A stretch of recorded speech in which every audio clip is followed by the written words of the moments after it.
Assalamualaikum warahmatullahi wabarakatuh. Alhamdulillahirabbil alamin wassalatu wassalamu ala asyrafil anbiya'i wal mursalin wa ala alihi wa sahbihi ajma'in. Alhamdulillah, bersyukur kepada Allah Subhanahu wa taala pada pagi ini kita dapat bersama-sama lagi, diberi izin oleh Allah Subhanahu wa taala untuk bersama-sama dalam tadabbur Al-Quran insya-Allah. Pada pagi ini kita akan bersama-sama insya-Allah dalam muka surat 491. Bacaan kita pada pagi ni insya-Allah dalam daripada surah Zukhruf ayat 23 sehingga ayat 33 insya-Allah.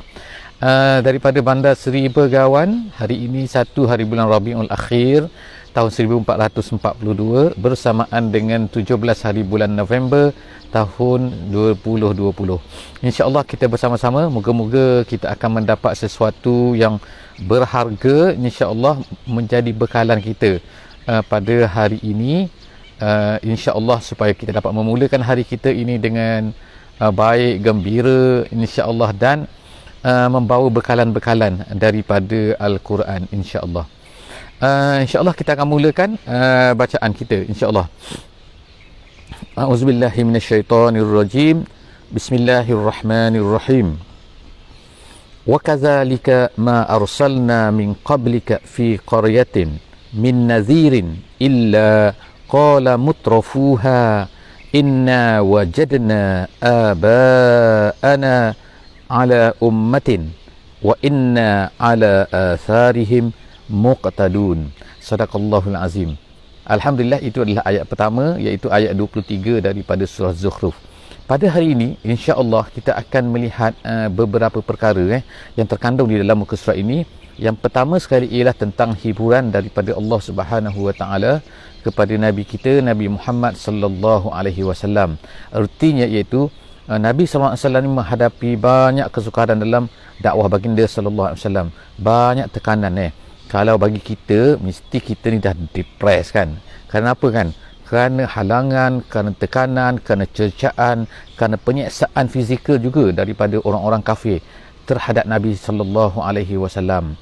Tetapi apa yang dilakukan oleh baginda adalah terus-menerus berdakwah.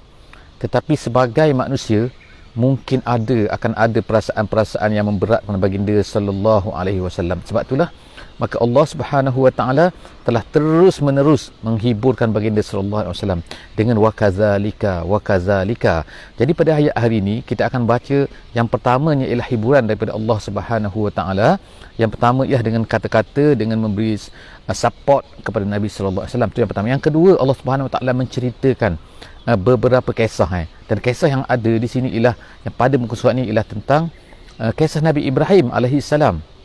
Nabi Ibrahim yang menghadapi kaumnya, iaitu menghadapi, dan kenapa Allah Subhanahu wa taala menyebutkan Nabi Ibrahim dalam banyak Al-Quran ini? Kerana Nabi Ibrahim ini dipuja.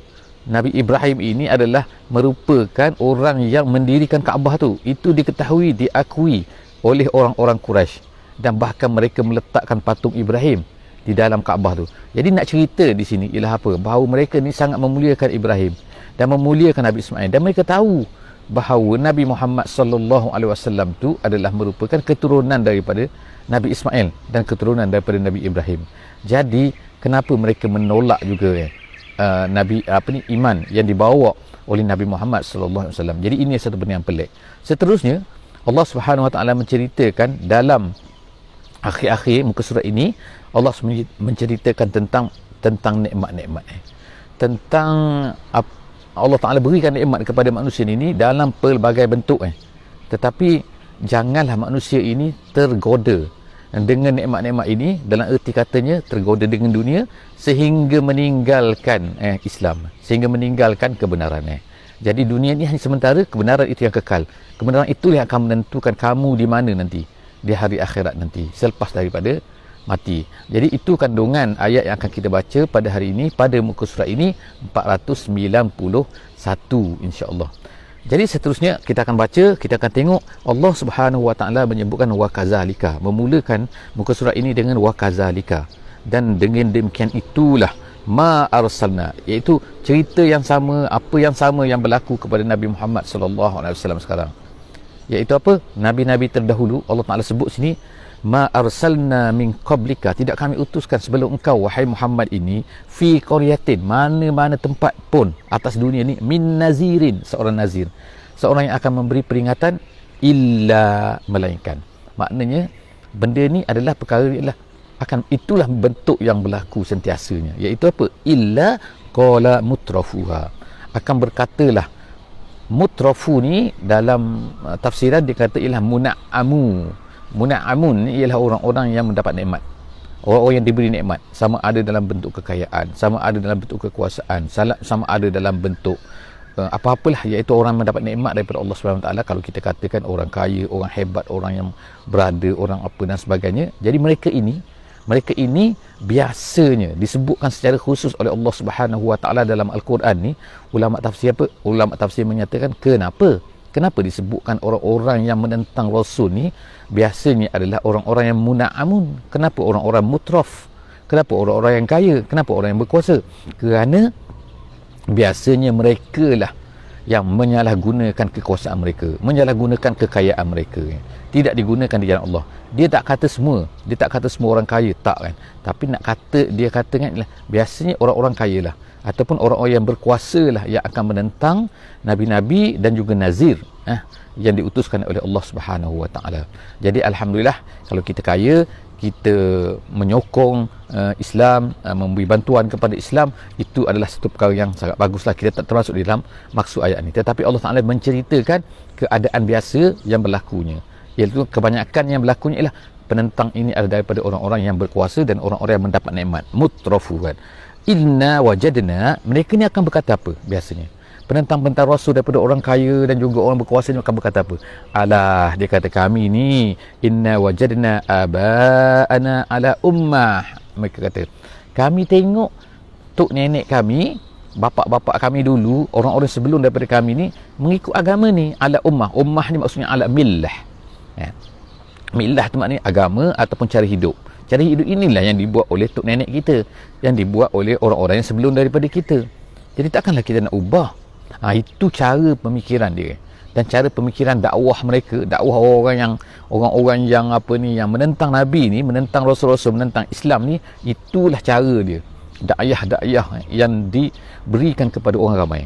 Takkanlah kita nak tinggalkan apa yang telah dibuat oleh ni. Jadi cara pemikiran begini sebenarnya banyak diulang oleh Allah Subhanahu Wa Taala dalam Quran. Jadi kita insya-Allah kita tidak menjadikan apa-apa yang kita warisi itu sebagai satu perkara yang mesti dibuat kalau ianya bertentangan dengan agama. Kalau tak bertentangan dengan agama, silakan, no problem, buat apa saja insya-Allah kalau tidak bertentangan. Tapi kalau bertentangan, kita akan terima Islam ni dan kita akan bersedia untuk menolak apa yang dibuat oleh tok nenek kita, adab orang kita dan sebagainya.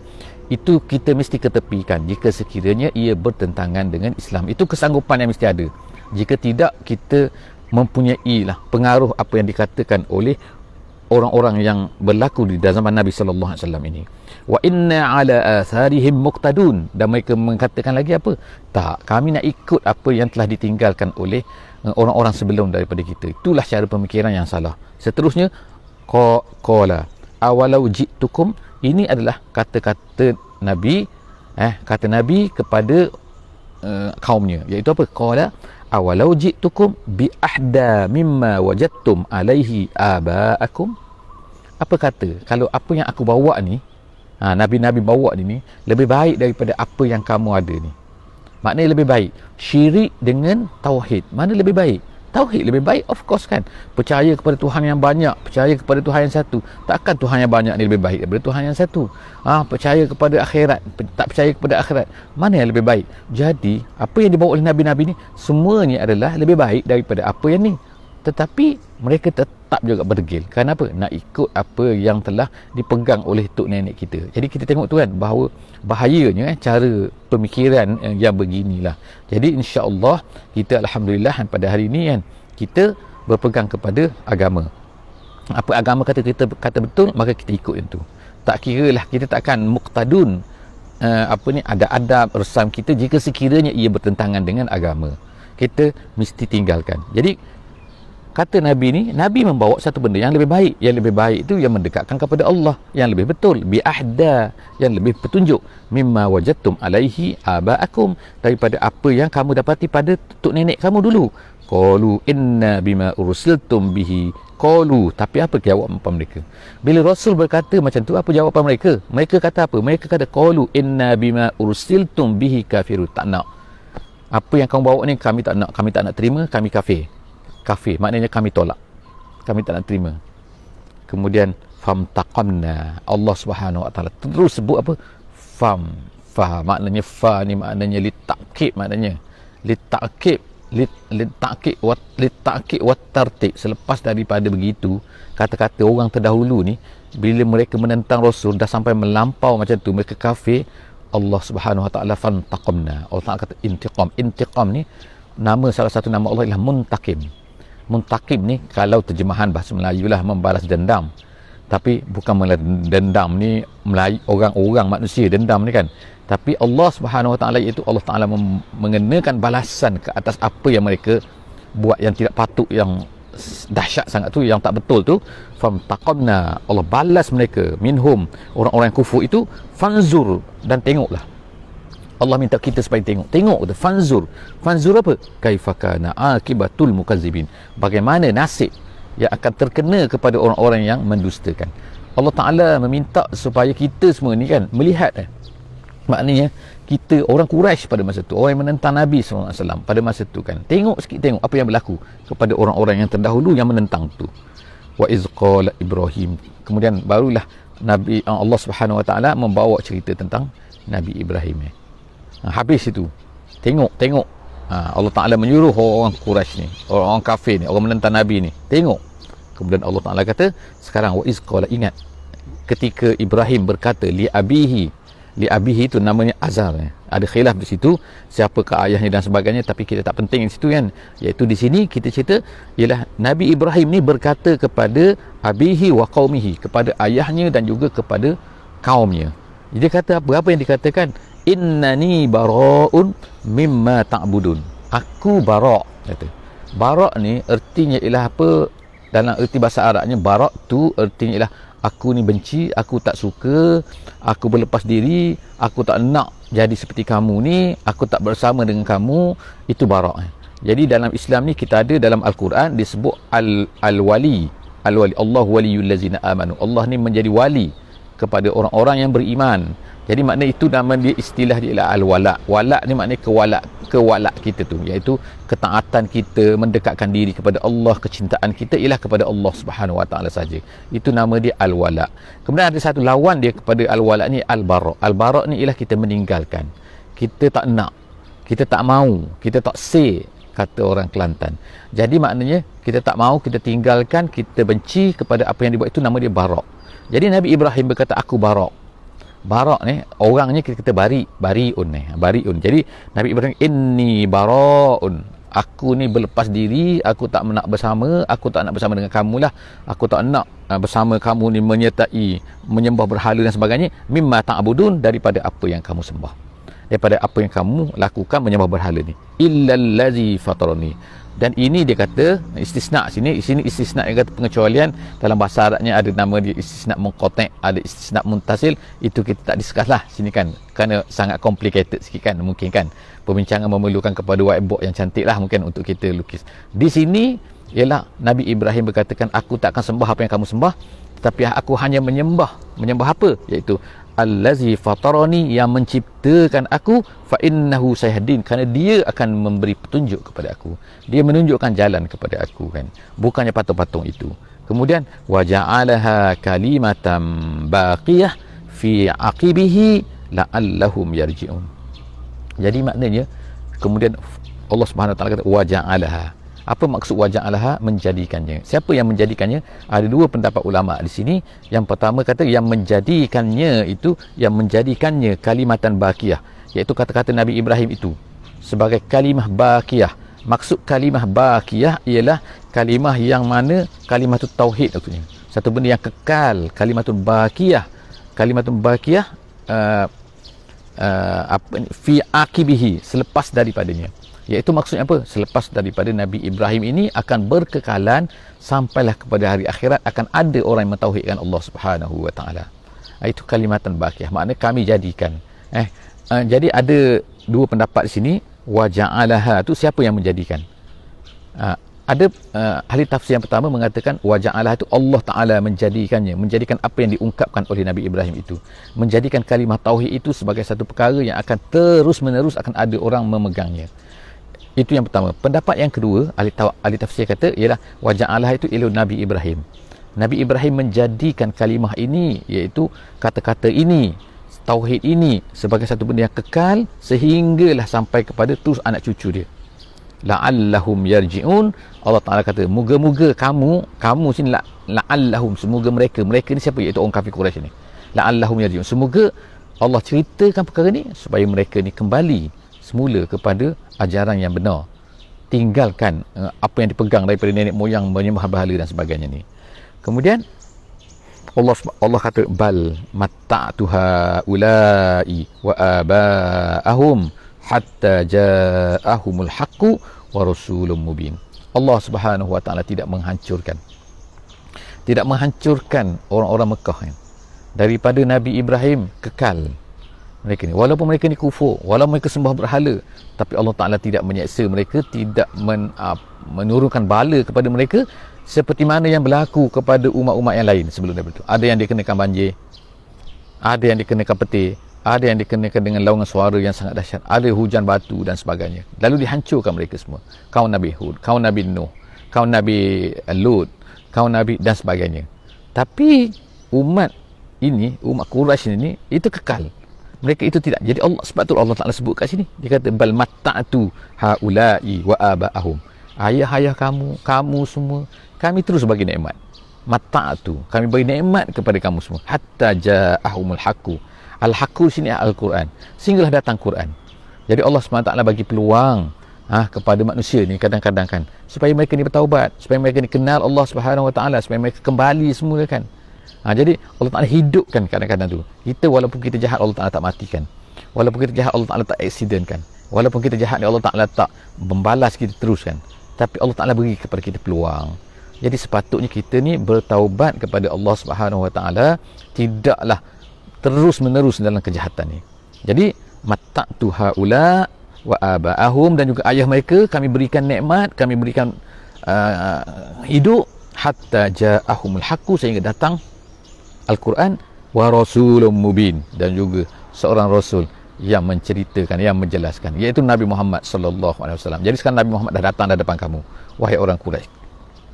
Walamma ja'ahumul haqqu, tapi bila Quran ni datang kepada mereka, bila Nabi sallallahu alaihi wasallam datang kepada mereka, qalu haza sihrun, mereka kata pula ni adalah sihir. Tengok kan, Allah Ta'ala dah cerita dah bangkitkan dah. Allah Ta'ala pelihara mereka kan, beri nikmat kepada mereka. Tapi bila datang Rasul, ini kata mereka, dia kata apa tu? Dia kata haza sihrun wa inna bihi kafirun, dan kami tak nak terima, kami kufur dengan dia. Tengoklah, itulah maknanya kejahatan orang Quraisy kan, orang-orang yang menerima dakwah ni. Kemudian waqalu laula nuzzila hadzal qur'anu ala rajulin minal qaryataini azim. Apa mereka kata lagi? Ini alasan lagi mereka ni. Mereka tak nak terima dah. Mereka tak terima Muhammad ni mereka kata tukang sihir. Mereka kata kami tak nak, kami tak percaya, kami kufur. Kemudian dia buat alasan lagi. Dia berkata ni kepada rakyatnya di Mekah ni kan. Sebagai apa ni alasan kenapa kita tak terima Muhammad ni. Apa mereka kata? Mereka kata, kenapa tidak diturunkan Quran ini yang awak dakwa tu, wahai Muhammad, Quran tu, kenapa tak diturunkan benda ni kepada rajulin, seorang lelaki, minal qaryataini, daripada dua kampung tu dua bandar maksud dia, azim, yang besar. Apa dia dua kampung yang besar ni? Dua kampung yang besar bagi orang Arab pada masa tu adalah iaitu Mekah dan juga Taif. Jadi di Mekah dan juga di Taif ni kan ada dua orang. Di Mekah, seorang yang paling hebat lah pada masa tu ialah nama dia Al-Walid ibn al-Mughirah, salah seorang daripada menentang Nabi SAW. Walaupun kita baca biasanya kita dengar ialah Abu Jahal, sebab mudah disebutkan Abu Jahal. Tapi ada hero lagi yang besar lagi, ialah nama dia Al-Walid Ibnul Mughirah. Dia adalah kepala di Mekah tu. Dan kemudian seorang lagi yang berada di Taif. Nama dia apa? Nama dia Urwah bin Mas'ud. Urwah bin Mas'ud Al-Thaqafi. Al-Thaqafi itu sebab dia ni daripada bangsa Saqif, Bani Saqif. Bani Saqif ni ialah bani yang menduduki yang apa ni, yang dikatakan yang terbesar di Taif pada masa tu. Jadi kita ada dua sekarang ni, iaitu Urwah bin Mas'ud Al-Thaqafi dan juga seorang lagi Al-Walid Ibn Mughirah. Jadi orang Quraisy ni kata kedua-dua orang ni hebat. Hebat dari segi apa? Hebat dari segi kedudukan, hebat dari segi harta. Mereka ni orang kaya, mereka ni orang besar. Jadi orang-orang kafir Quraisy ni kata apa? Kalaulah, kenapa turun Quran pada ni Muhammad ni? Apa sangat Muhammad ni? Muhammad anak yatim, Muhammad miskin, Muhammad tak ada apa-apa Muhammad ni. Sepatutnya kalau turun Quran, turunlah kepada orang-orang seperti Al-Walid Ibn Mughirah ataupun Urwah bin Mas'ud tadi tu. Nampak tak cara pemikiran manusia ni ialah apa? Iaitu dinilai manusia tu, hebatnya manusia ialah pada orang-orang kaya, pada orang-orang yang diberi nikmat, pada orang-orang yang banyak rezeki, banyak kekuasaan dan sebagainya. Itu penilaian manusia. Jadi Allah Subhanahu Wa Taala nak pecahkan, nak ubah cara pemikiran manusia. Sebenarnya ialah bukannya kerana kekayaan, bukannya kerana kesonakan, itu yang patutnya dipandang. Itu tak menjadi salah, tetapi itu tidak sepatutnya menjadi pandang meletakkan seseorang itu baik ataupun tidak baik. Baiknya manusia ialah bukan kerana perkara itu, tapi kerana perkara lain. Kerana apa? Kerana ketakwaan kepada Allah Subhanahu Wa Taala, kerana kebaikan. Jadi Muhammad ni as-sadiq, yang tak pernah apa ni menipu. Kami tak pernah tahu, tak pernah dengar kamu ni menipu dalam hidup kamu. Itu kata-kata orang Quraisy kan. Tapi yang lain ni bila disebut macam tu, ertinya apa? Orang lain ni banyak penipu, selalu menipu. Jadi Muhammad lah, walaupun dia miskin, tapi jadi Allah Ta'ala pilih dia. Tapi bila pilih dia, kata tukang sihir pula, kata kenapa tak pilih orang ni, tak pilih. Itulah alasan selalu yang diberikan oleh orang-orang yang menolak ni. Jadi Allah kata, ahum yuqsimuna rahmata rabbik. Allah Ta'ala kata mereka pula nak membahagikan rahmat Rabbik ni, rahmat Tuhan kamu, maksudnya ialah kenabian. Mereka pula yang nak memandai-mandai, nak letakkan bahawa sepatutnya orang ni jadi nabi, sepatutnya orang ni jadi nabi. Itulah Allah Ta'ala katakan, ahum yuqsimuna rahmata rabbik nahnu qasamna bainahum ma'isyatahum. Allah Ta'ala kata rezeki, cuba kamu tengok rezeki kamu ni, siapa yang bahagikan rezeki? Jadi Allah Ta'ala nak bawa ni kan cara pemikiran kan, iaitu kan takkan kenabian dengan rezeki, makanan, kesihatan dan sebagainya, mana lebih penting? Ceritanya kenabian tu lebih penting, kerasulan tu lebih penting, risalah daripada Allah tu penting lagi, kebenaran tu lebih penting lagi daripada makanan. Kalau tak ada makanan kita akan mati, tak ada kebenaran kita akan sesat. So sesat ni lebih teruk lagi daripada kematian. Mati kita akan berjumpa dengan Allah. Dan tak apa, tetapi kalau tak ada hidayah, tak ada petunjuk daripada Allah Subhanahu Wa Taala, tak ada Islam, mati kita ertinya ialah mati kekufuran. Wal iyazubillah. Jadi erti sini ialah kebenaran itu lebih penting lagi daripada itu. Sebab itulah sahabat-sahabat Nabi sanggup mati. Sanggup maknanya mereka ni mati di medan perang. Kenapa? Kerana nak sebarkan Islam. Jadi itu menunjukkan bahawa kan sampainya Islam kepada manusia ni lebih penting lagi daripada nyawa manusia. Biarlah kita mati asalkan kita dapat menyampaikan Islam. Jangan kita ni hidup tapi tak buat apa-apa untuk Islam. Jadi itu adalah satu benda yang dahsyatlah, yang tidak sepatutnya berlaku kepada kita semua. Jadi Allah Subhanahu Wa Taala dalam ayat ni beritahukan, kamu pula layak nak bahagikan rahmat Allah, iaitu kenabian ni. Sedangkan kami yang membahagikan rezeki pun kami bahagikan. Allah Ta'ala kata apa lagi? Fil hayatid dunia, dalam hidup kamu di dunia, wa rafa'na ba'dahum fawqa ba'din, dan kami yang angkat sebahagian daripada kamu ke atas bahagian yang lain. Maksudnya apa?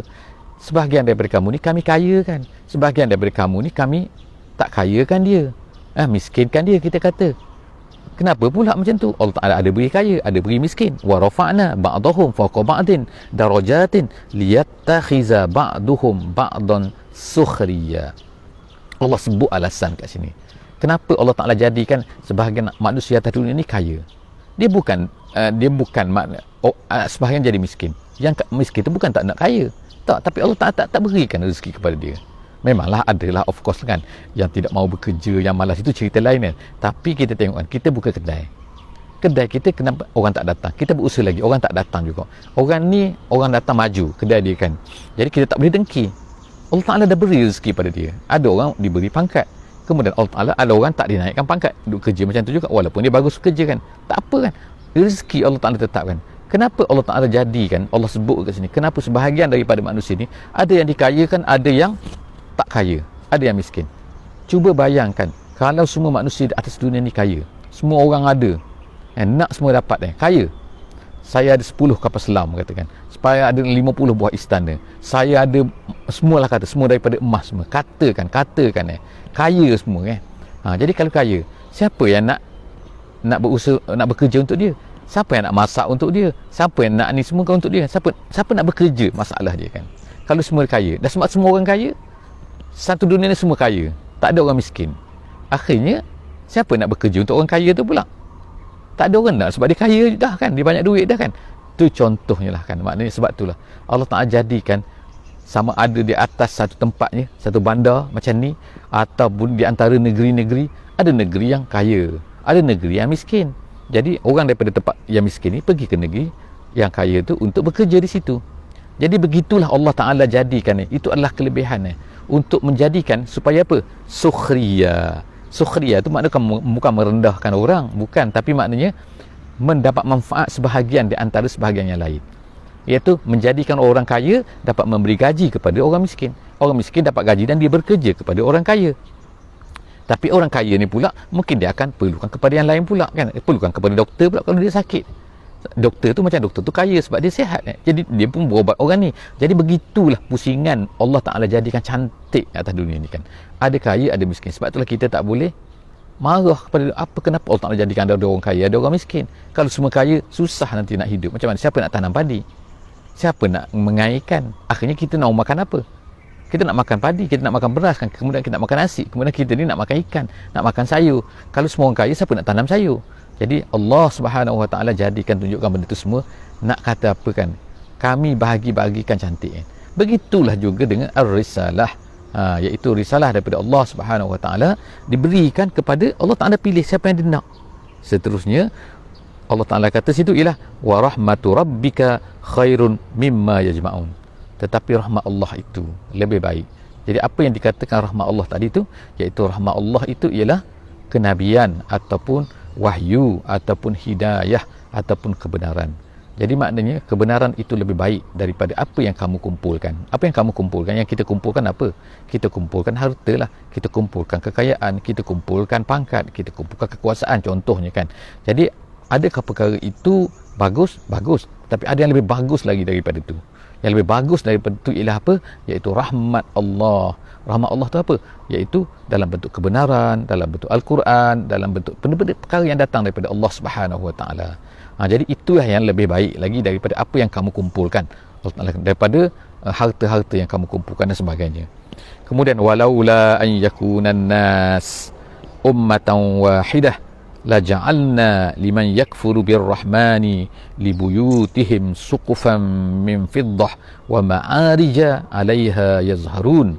Dan kalaulah tidak kerana manusia ini, kalaulah tidak bahawa manusia itu ummatan wahidah, kerana kufur, kalau tidak kerana manusia kufur, nescaya kami akan jadikan bagi orang yang kufur itu dengan Rahman itu rumah-rumah mereka ini daripada perak.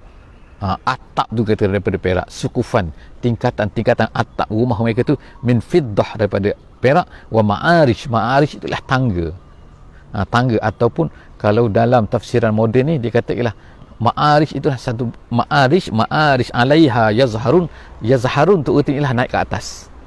Jadi ulama kata ada rupanya disebut dah dalam Al-Quran tentang konsep apa, iaitu konsep lift kita panggil lift, elevator. Sekarang kita boleh naik daripada bawah ke atas. Yazharun tu menuju ke atas. Jadi maknanya tangga-tangga yang boleh naik ke atas, ataupun perkara-perkara yang boleh mengangkat manusia naik ke atas.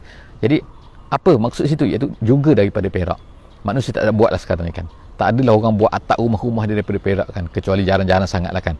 Tapi yang tu maknanya daripada harta-harta yang sangat mahal tak ada semua orang buat benda tu kan. Allah Subhanahu Taala tak jadikan benda tu macam tu. Sambungan kepada perkara ini akan kita tengok kan dalam ayat, dalam muka surat 492 esok insya-Allah. Jadi insya-Allah kita bersama-sama lagi esok untuk melihat sambungan kepada ayat ni ataupun kan penjelasan yang lebih detail sebagaimana Allah Taala akan ceritakan di dalam ayat 34 dan seterusnya pada perjumpaan kita pagi esok insya-Allah. Setakat itu saja aku qauli hadza wa astaghfirullahal azim li wa lakum wa billahi taufiq wal hidayah. Wassalamu alaikum warahmatullahi wabarakatuh. Bismillahirrahmanirrahim. Wal 'asri innal insana lafi khusr illa allazina amanu wa 'amilus solihat wa tawasaw bil haqqi wa tawasaw bis sabr.